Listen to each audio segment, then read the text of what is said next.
Yo, what is good? This is Anthony from Avant Samples, and I'm very excited to be presenting this free preview episode of Must Die's Dubstep Producer's Guide. This is a preview cut of episode 3 from his complete producer's guide, meaning we took an hour-long episode and edited it down to make it a bit more watchable on YouTube. You can now get access to Must Die's complete 6-episode masterclass below, along with his newest and largest sample pack to date, exclusively on the Avant Samples website. This preview edit is just a small glimpse into the knowledge and information he shares in the complete masterclass, and if you find this enjoyable, I can't explain what the full masterclass will do for your production. So anyway, let's hop over to Must Die's perspective and get this free preview episode started. Hope y'all enjoy.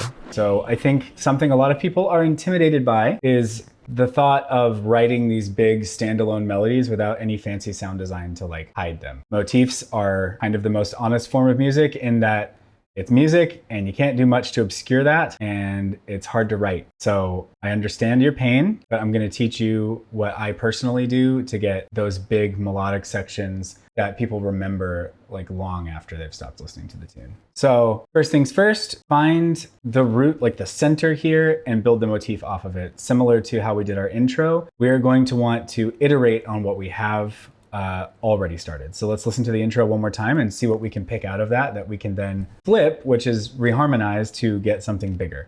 So that's the build, but I do like that pluck.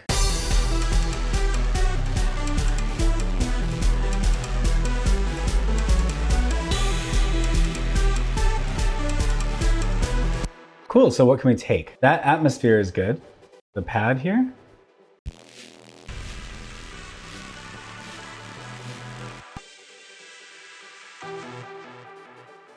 We can kind of take that idea out of here and put it into the next section here. So I'm going to use Dune because I think it's great for melodic sections. And I'm just going to take the core idea from the arpeggio that we had in the intro. I think a good way of thinking about it is, if you were trying to recall the arpeggio from memory, what notes would you say out loud to convince someone that it's the same thing? Or if you're like humming a song, you know, what's the core melody you're going to hum to them? Because it's not going to be every drum hit, every note, but what's the top line, the melody? So we're going to take that, and to me, I think it's the dun dun dun dun dun dun dun dun. That's what it is.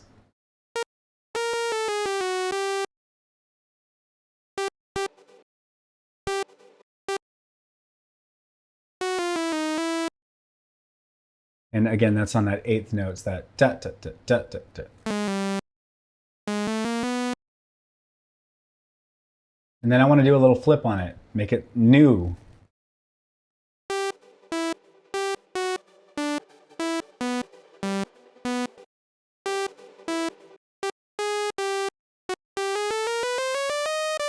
think we could even go further with it.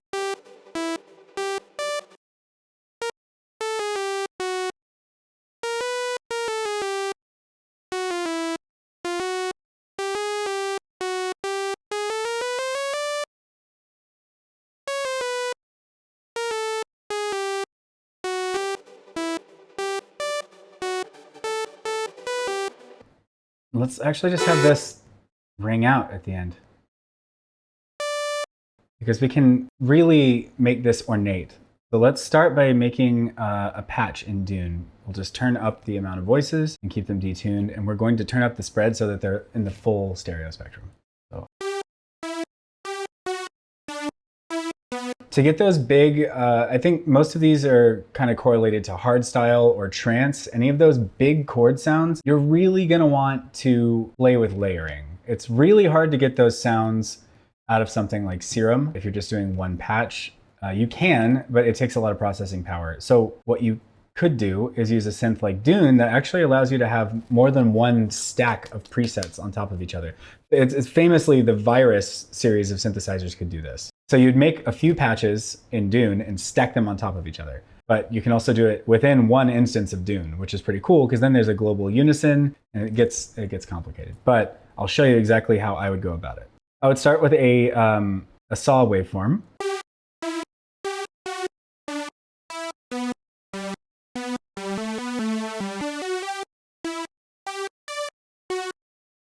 And then so that's going to be for our lead layer. But for the chords, I would duplicate that same patch and then write what's going to be underneath it and then process the two separately. So for chords, we're going to want to I usually put in the bass note and take it out later.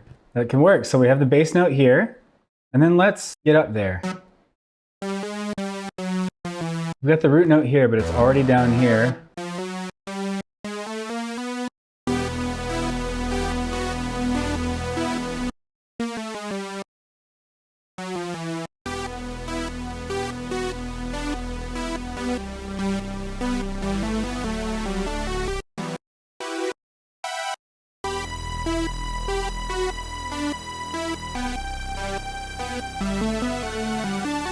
I'm just using what I know about writing.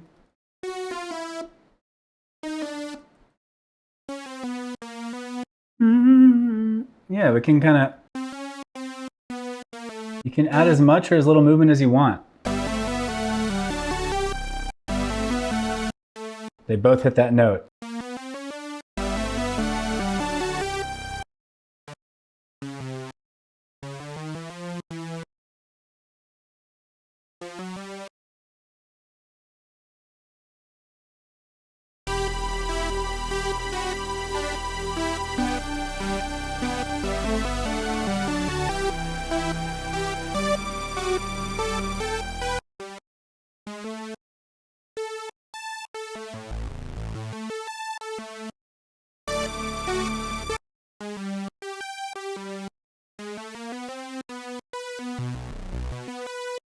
Check the voicings. I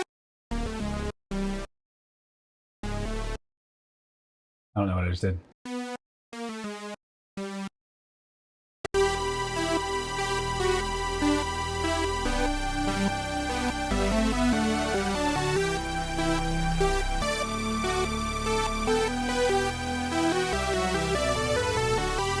There we go. So now that we have that, we can flesh out the sounds and make them, not the same. So with the lead, we're going to focus on a sharper, more present sound. And with the chords, we're going to focus on a full, airy sound in the back.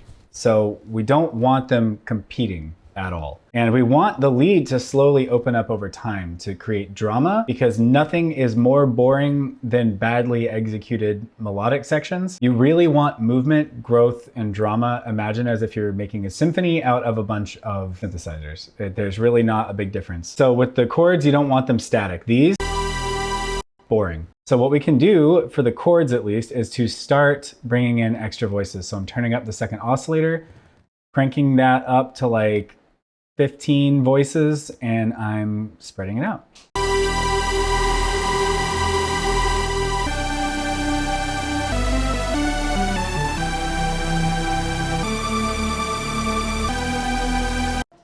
So now I can start stacking the voices together. So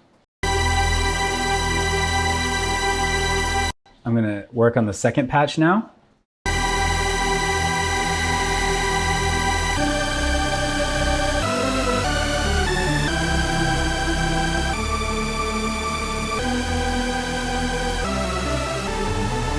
So then I'm going to go to the third voice, which is going to be a little different. So we'll go ahead and stack that on.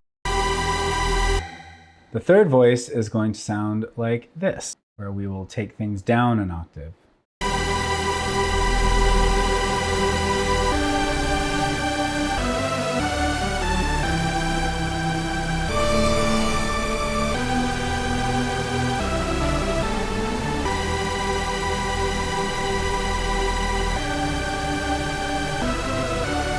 Well, there it is. I would argue that's not even enough as far as the chords go. I think we are going to want to roll off the bottom end here.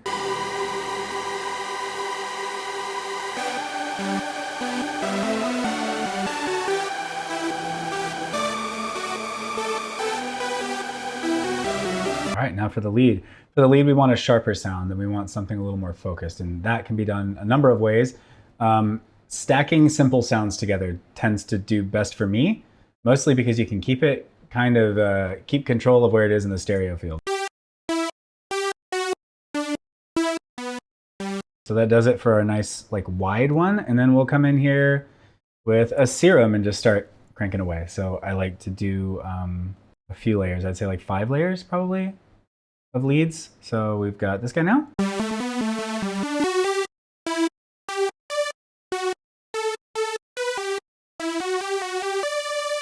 One good thing to keep in mind with leads is you want each note to attack through the big wall of sound you're making. One really good way to do that is to take an envelope and to put it on the coarse tuning of each oscillator and make them stab through. Almost like a pitch drop, like a kick. We're gonna make it really, really short so that you get a click at the beginning of each note. So that's it, exaggerated.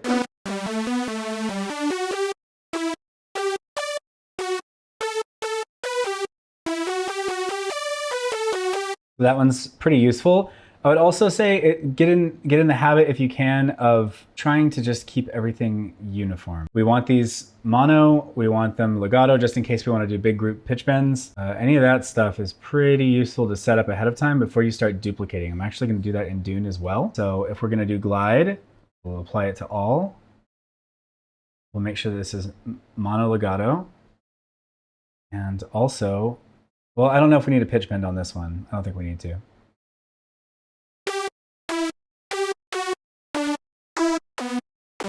So then you duplicate the patch and then you make a new patch based on the same template. So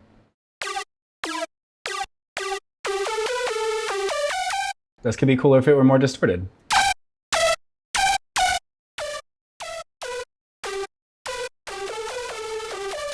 And you want to be careful that you're not doing stereo effects that are going to mess up the timing. It's not going to gel as a group.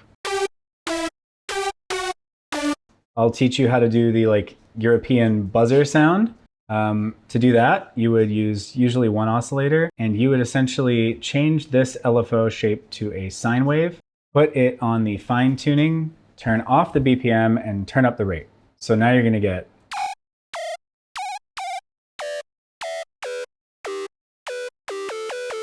when things go really fast, they tend to self-oscillate, seeing as all sound is like a single cycle waveform going so fast that it starts to repitch itself. So you can actually just hear when it starts to become a cool tone.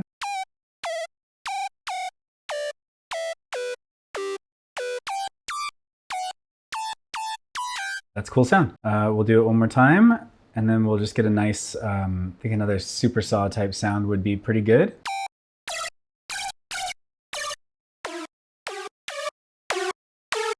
Let's hear it all together. Compared to the original. Big difference. So first things first, it's obviously like clicking really hard and peaking, so we need to control that. I'm going to use saturator. Now let's hear it in conjunction with the chords. Sounds pretty bad, but you can fix this by starting to put it in a space that isn't so dry. These synthesizers need like a massive sense of scale. Think arena. To get that sound is actually a little more complex than you think. The first thing we want to do is really, really focus in that reverb. Pulling the size down is actually going to help you keep that reverb in like the focused range.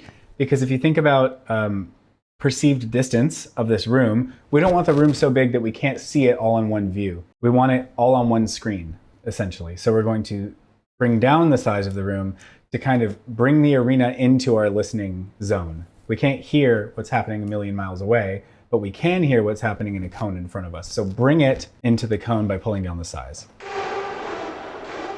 You hear what I mean? Makes a bit of a difference. So we're also going to cut out some of the lows, but not all, and start playing with a lot of the decay timing and a brighter sound.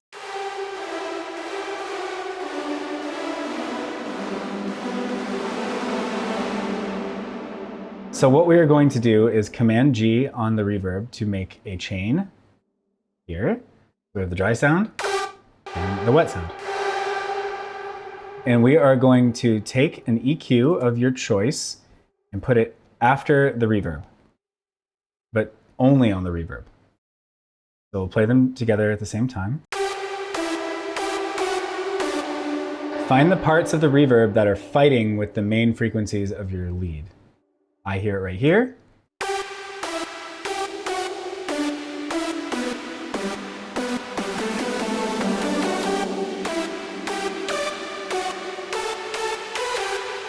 Right around there is where that lead is hitting.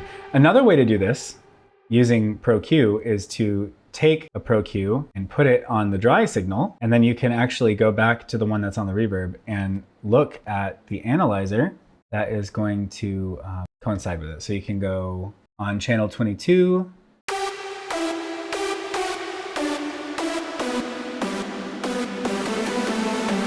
There's the dry signal in the red.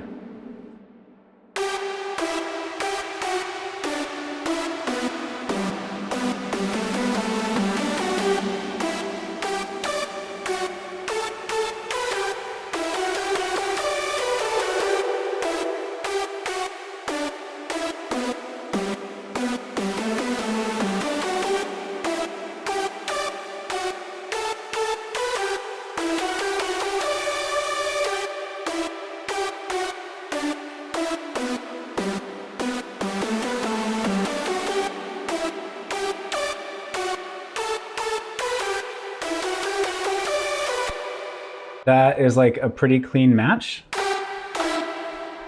I also think that we could benefit from keeping that reverb loud. So what if you put a saturator on just the reverb?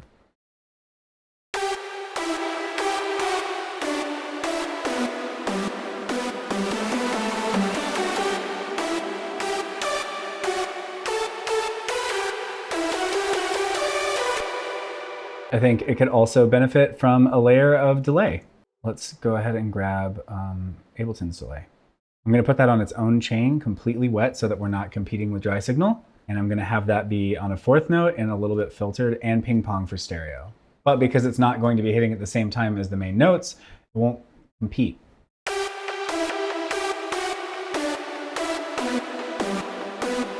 All right, let's get this. Let's get these chords in the right space as well. To be honest, you can just repeat the process. So we'll take a Valhalla room, take a vintage verb, we will group it, we will create a chain, and then let's tweak that vintage verb to be what we like. So I liked the room setting. I liked it being clean without any of the dip from the 70s setting. We want it 100% wet, and we want the size down. And honestly, let's do a little bit of a pre-delay here, just for fun. Maybe mess with some of the rate for the modulation. Let's get it a little wider, so a little longer of a tail here.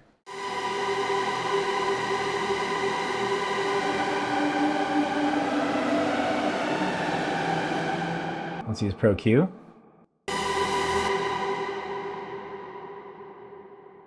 This time I'm going to do it by ear.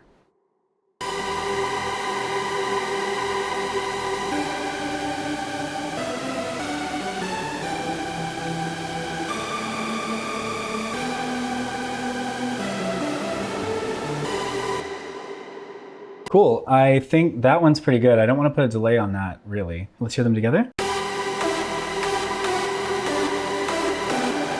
All right, so now that we have these, the chains that aren't clean, let's sidechain them to the clean signals, so that way they're out of the way when the notes play. It'll make things come back in from that weird space of being so far out, and it will kind of focus back in on the center, just for the moments that those notes are playing. So we'll bring this in and let's rename these. So this is going to be lead bridge and chord bridge. So on the lead bridge section, we are going to sidechain it in here and do this pre-effects. We want this pre-effects so that we're not also sidechaining to the reverb, which would be ridiculous. Nobody would ever do that. I've done that many times before I knew how to do this. I'm an idiot.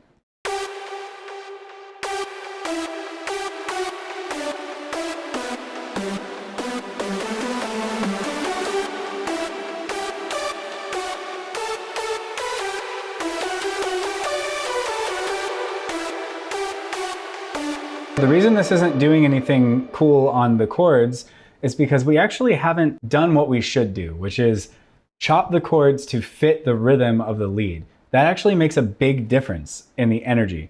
So if we take this, now that they're all, sounding a lot better, and we take this and match it to the lead here. So let's zoom in and make sure we're getting a good view of what to do here.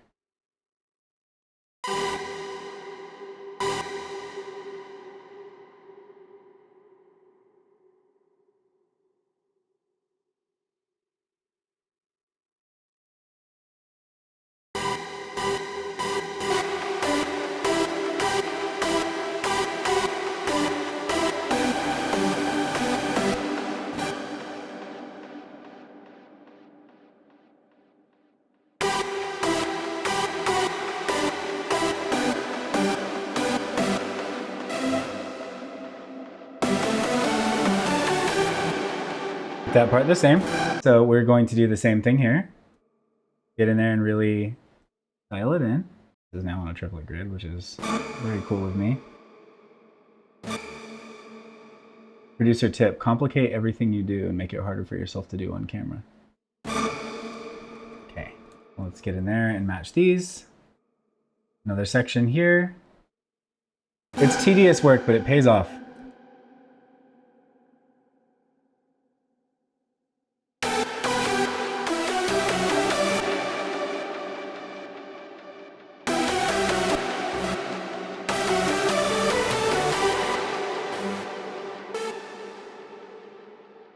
You want to really respect the lines and don't blur them. So if you see a note hanging over it, let it hang.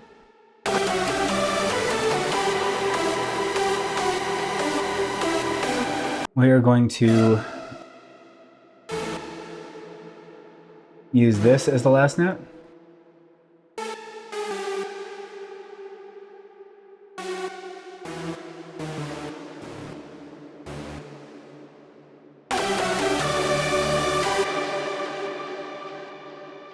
Nice, this should sound better.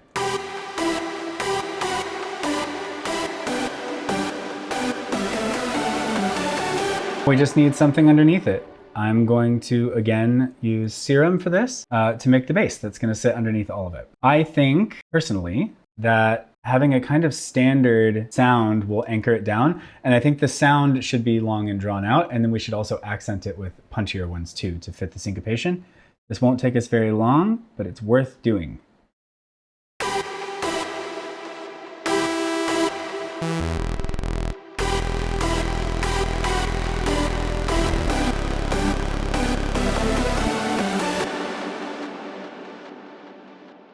We can actually look at the notes here for what the bass is going to do.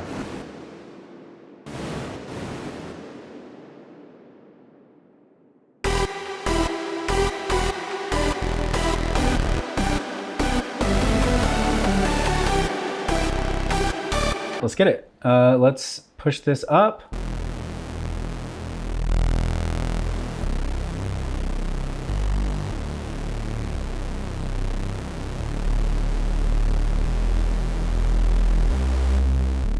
We're just gonna make a big old mess and then slide it back down with the low pass filter.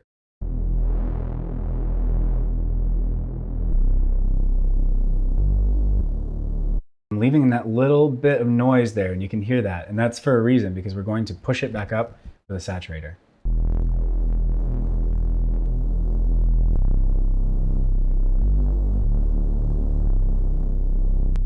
And then we are also going to take it a little step further with a notch to carve out some space where those chords are going to sit. So a notch filter built into the sound that's going to be doing a fair bit of work, actually. So let's find right in that middle section.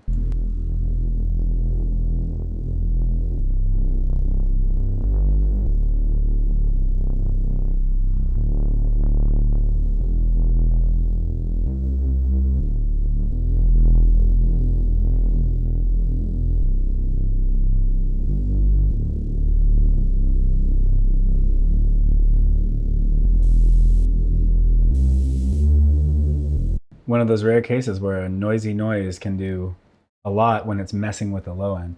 Let's actually go in there and take maybe a weirder noise like a...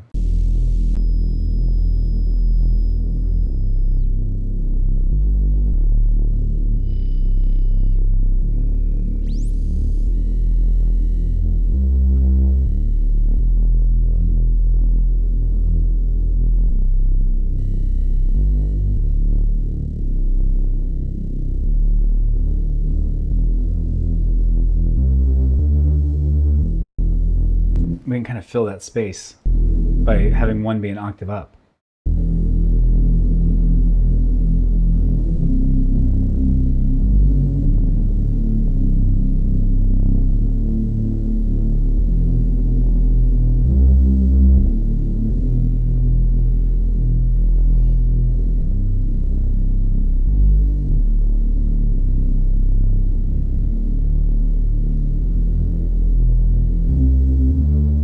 I'm also going to make sure that this can slide if I want it to.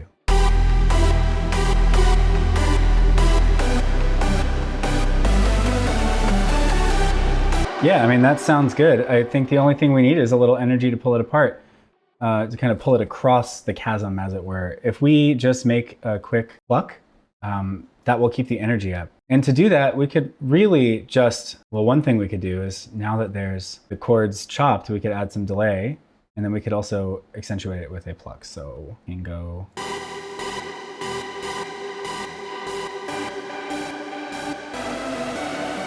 Sounds pretty good. I think we just need to get in there.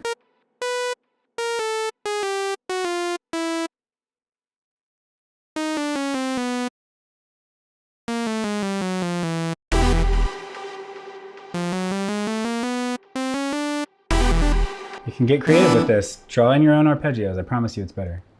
Let's go. See how it sounds.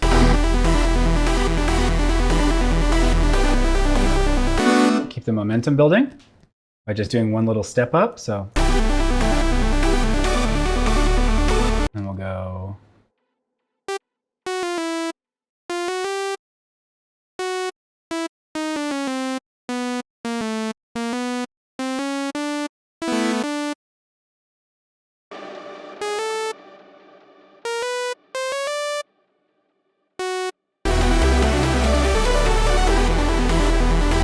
And then for the second half, you can up the tension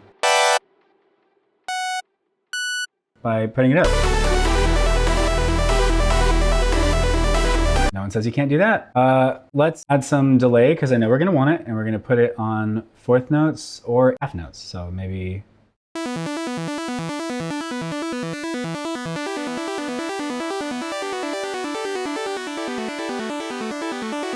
Playing with that can add to the illusion of this massive wall of noise, and also detuning the sound that we're using and making it shorter will work too.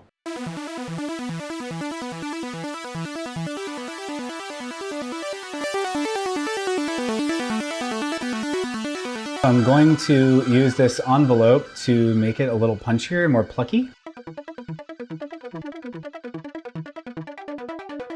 We have this cool melodic section, but where is it leading? How does it come in? It comes in pretty full force. It doesn't really work. You see this transition is too abrupt.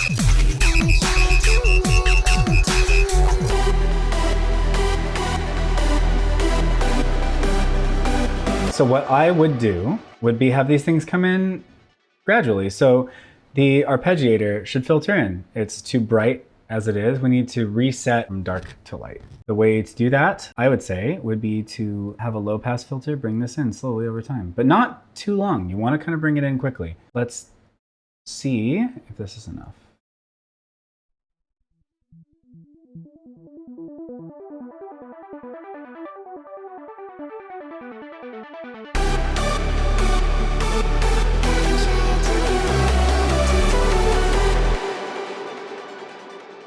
And with this one, I'm going to do, with this chord section, I don't think the chords should come in until the second half. So what we will do is slowly filter that in.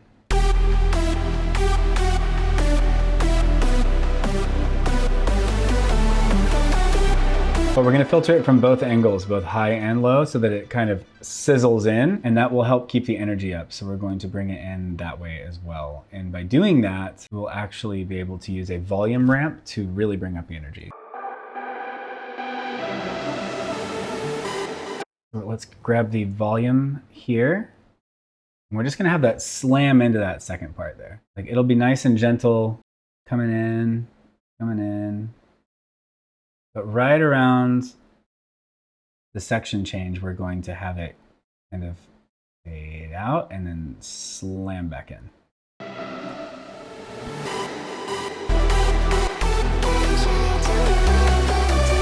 This one can also fade in. You could also have a decoy that is a different sound playing the same melody. That's not unheard of.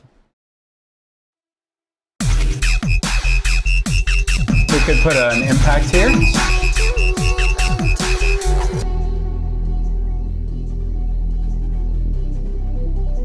I don't like the utility on the lead. This needs to just be a filter. Because ideally you want the arrival of all of the instruments to feel like a huge moment. So let's take this and we will just really focus on that sweep in.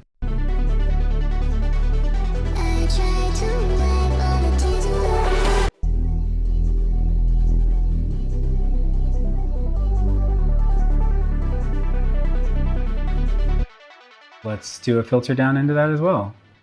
We'll have this section be a bit of a break from all the chaos, and then it'll all come back in nice and clean.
Let's get in there. Make this sound like we have an arrival, so we can use these effects to sweep into it.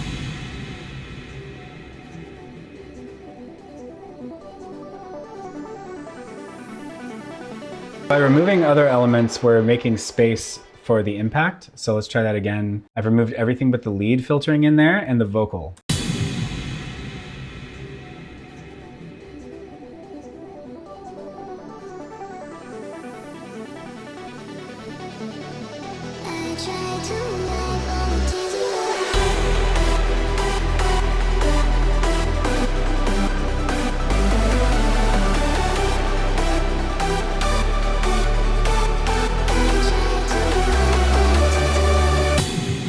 So with that, the next thing I would do was I would probably repeat the build with elements of the bridge over the top.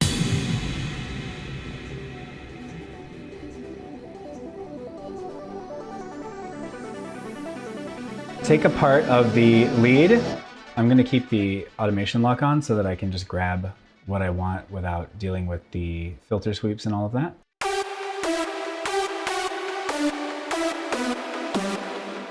We have to find the part that feels like the repeatable hook.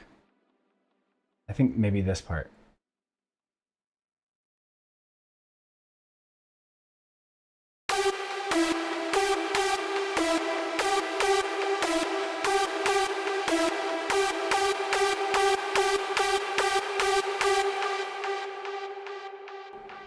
There you go. And the second build is going to be shorter than the first build. I think that's pretty important if you want to get back into the action pretty quickly. We kind of want to remove that first bit there. So I'm going to keep what I just did, but kind of delete everything else. Just want to grab that second part of the... Yeah, right there.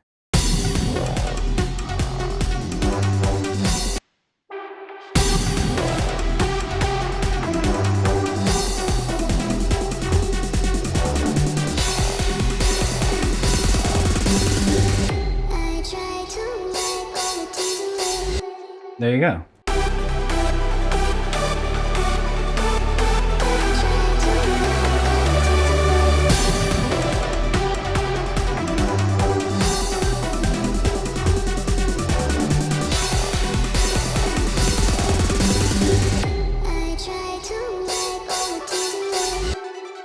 I mean, that's pretty much it for the breakdown section going back into the second drop. So that's it for this episode. On the next episode, let's talk about drop variations and other ways that you can incorporate sound design into your workflow.